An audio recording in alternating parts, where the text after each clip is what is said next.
Hello दोस्तों, नमस्कार। आज है 8 दिसंबर।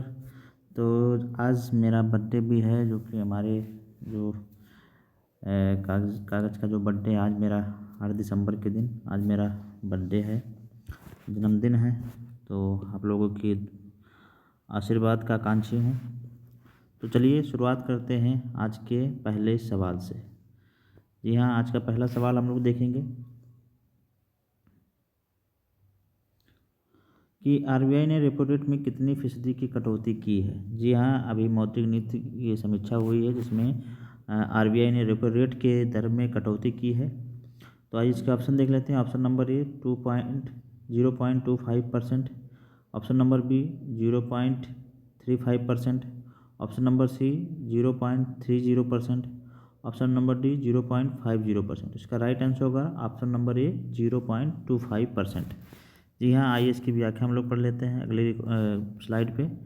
इसकी व्याख्या देखेंगे कि महंगाई के रिकॉर्ड निचले स्तर पर पहुंचने और आर्थिक विकास की तेज होती रफ्तार के बीच रिजर्व बैंक आरबीआई ने रेपो रेट में 0.2 पॉइंट फीसदी की कटौती कर दी है। इससे घर, कार और खुदरा सहित अन्य सभी तरह के कर्जे सस्ते हो जाएंगे। कर्ज की किस्तें कम होने से उपभोक्ताओं की जेब में ज़्यादा पैसा बचेगा। इससे बाजार में मांग बढ़ने की उम्मीद है, जो अर्थव्यवस्था को गति और रफ्तार दे सकती है। जी हाँ, तो यहाँ पे आप लोगों ने पढ़ा कि आरबीआई ने जो रेपो रेट की दर है उसे 0.25% घटा दिया है, और इससे घटने से अब जो लोन की किस्तें होंगी वो सस्ती होंगी, और इससे लोगों के जेब में ज़्यादा पैसा बचेगा, और इससे बाज़ार में मांग बढ़ने की उम्मीद होगी। हालांकि यह इससे महंगाई भी बढ़ सकती है बाद में, क्योंकि मांग जब बढ़ती है तो महंगाई बढ़ती है। अगला देखेंगे कि फरवरी से अब तक 4 बार में 1.2% की कमी के बाद रेपो दर अब 5.25% पर आ गया। जी हाँ, इस समय रेपो रेट जो है 5.25% पर आ गया है। आरबीआई गवर्नर संजय मल्होत्रा की अध्यक्षता वाली 6 सदस्यीय मौद्रिक नीति समिति ने सर्वसम्मत से 0.25% की कमी पर सहमति जताई। मल्होत्रा ने समिति की 3 दिवसीय बैठक के बाद शुक्रवार को रेपो रेट में कटौती की घोषणा की है। और आरबीआई जिस दर पर बैंकों को कर्ज देता है उसे रेपो रेट कहते हैं। यह दर घटती है तो बैंकों को सस्ता कर्ज मिलता है, और इस फायदे को ग्राहकों तक पहुंचाते हैं। तो यहाँ पर हम लोगों ने रेपो रेट के बारे में पढ़ लिया, और आरबीआई के बारे में जान लेते हैं कि आरबीआई की स्थापना 1934 के एक्ट के तहत 1935 में हुई थी, और हिल्टन यंग समिति की सिफारिश पर हुई थी। इसे शाही आयोग भी कहा जाता है।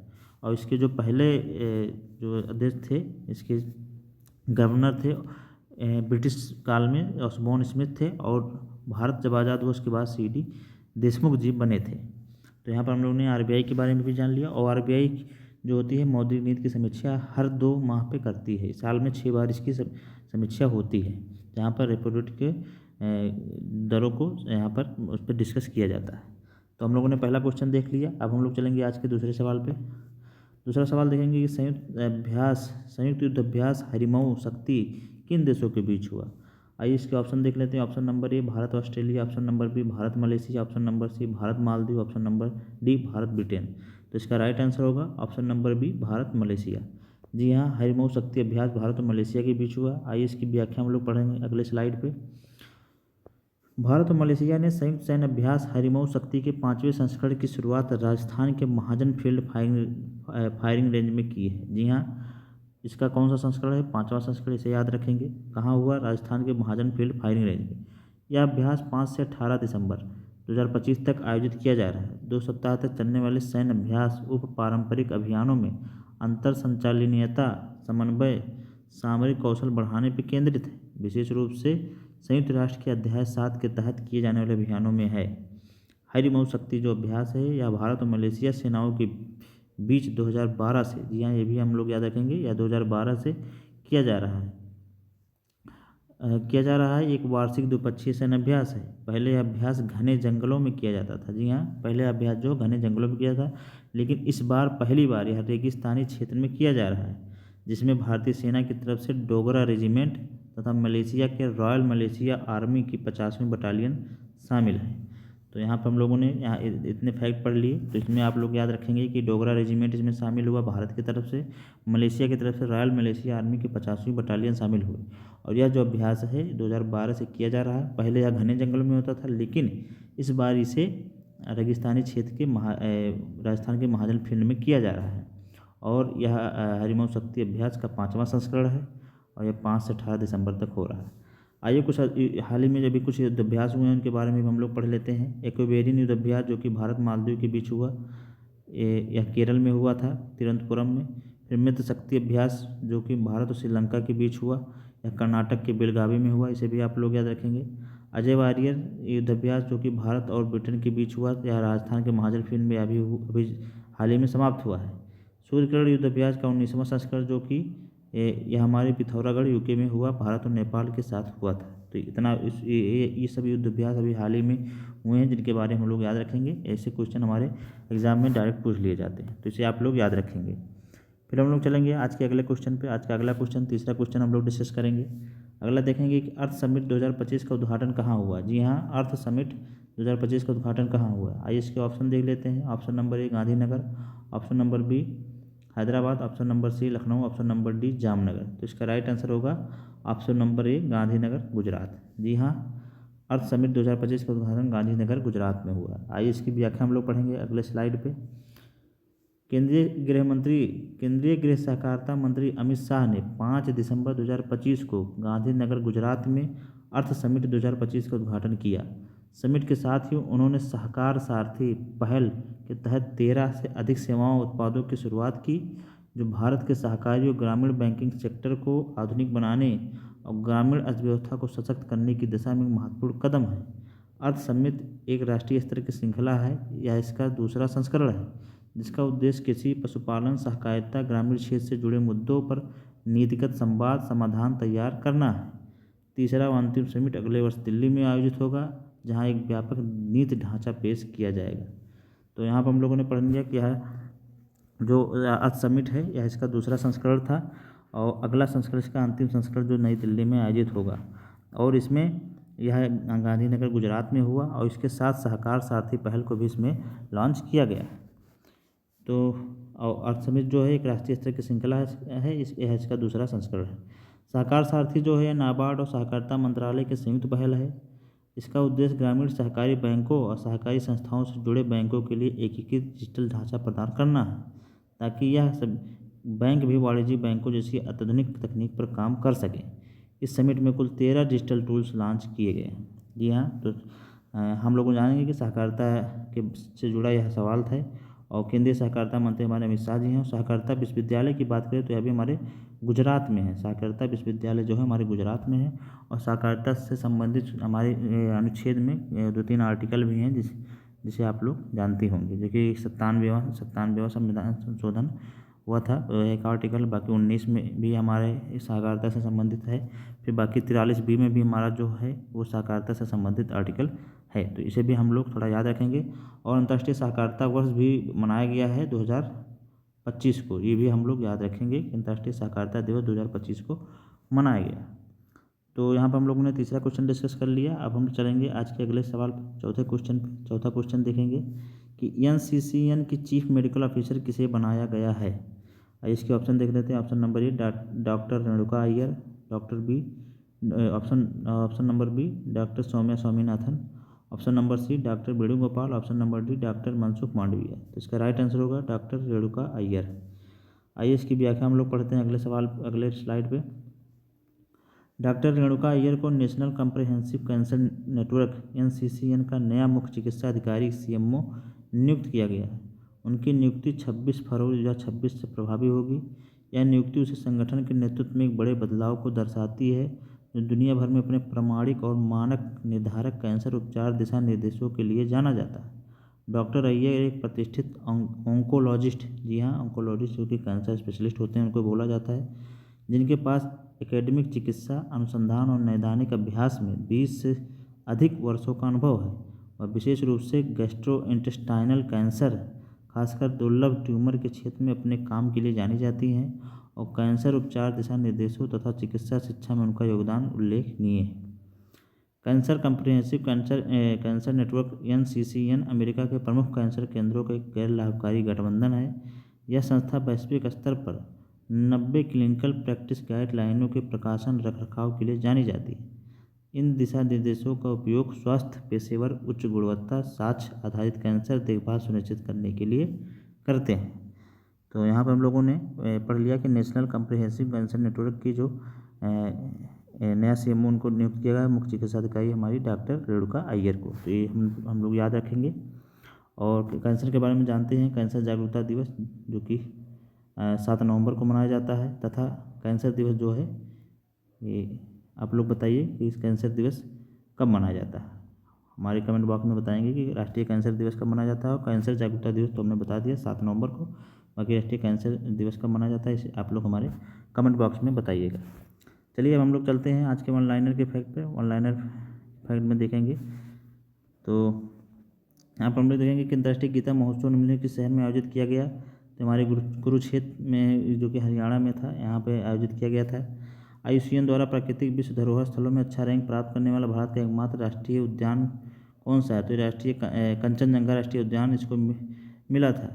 भारत ने पहले एंड-टू-एंड सिलिकॉन कार्बाइड सेमीकंडक्टर का उद्घाटन कहाँ पर किया? तो हमारे भुवनेश्वर में किया। इसे आप लोग याद रखेंगे। विश्व शांति सुरक्षा नेता पुरस्कार 2025 से किसे सम्मानित किया गया? तो यह श्री रविशंकर को। जी हाँ, श्री रविशंकर को। फिर अगला देखेंगे कि भारत के पहले बिजली से चलने वाले रॉकेट का नाम क्या है? तो यह वायुपुत्र। जी हाँ, भारत के पहले बिजली से चलने वाले रॉकेट का नाम क्या है? तो वायुपुत्र है। 23वें वार्षिक भारत और रूस वार्षिक शिखर सम्मेलन कहाँ हुआ? तो नई दिल्ली में हुआ।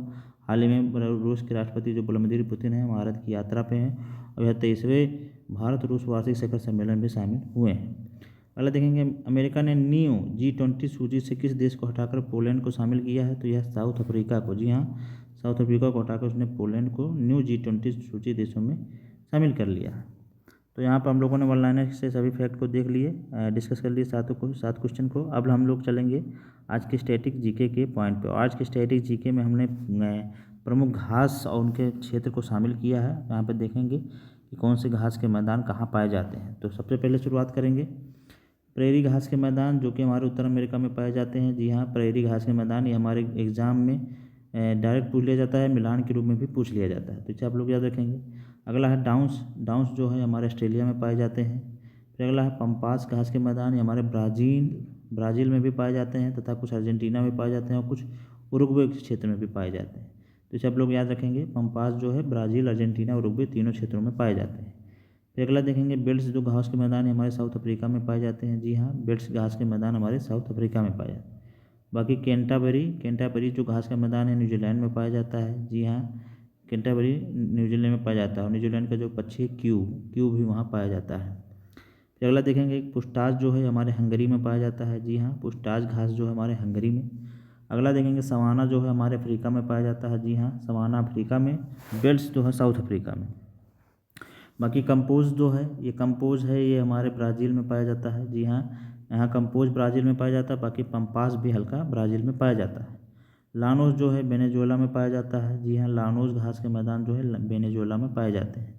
सेल्वास जो है अमेजन बेसिन में पाया जाता है। सेल्वास अमेजन बेसिन में, लानोस वेनेजुएला में।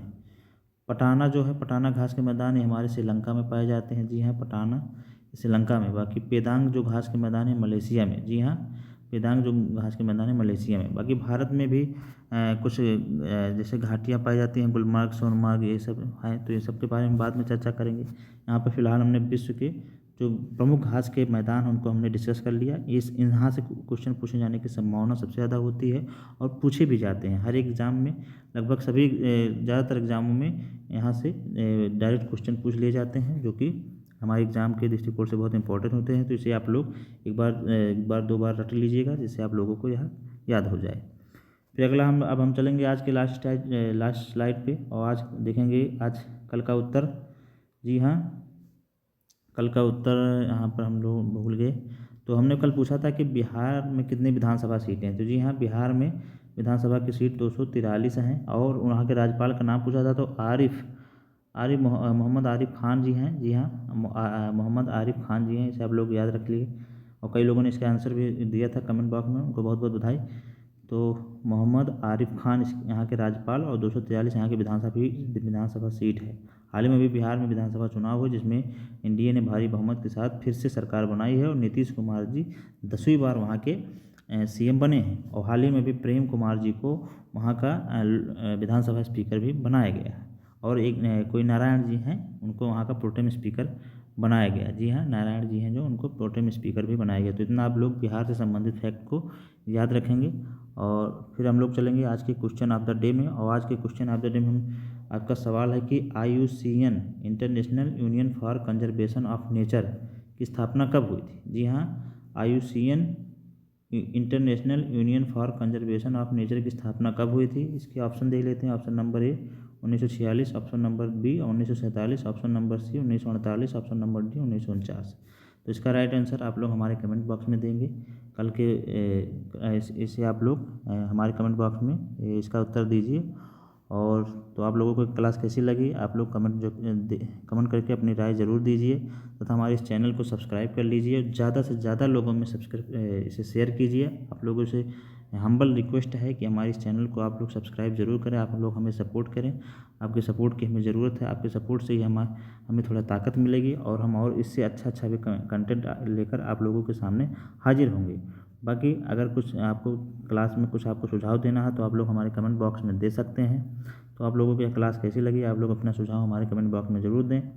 फिर हम लोग मिलेंगे एक नए करंट अफेयर में, नई वीडियो में, नई क्लास में, नए कंटेंट के साथ। क्योंकि आज 8 दिसंबर है, आज मेरा जन्मदिन भी था, तो आप लोगों ने बधाई भी दिया, उसके लिए आपका तहे दिल से धन्यवाद। फिर हम लोग मिलेंगे एक नई वीडियो में, तब तक के लिए नमस्कार, जय हिंद।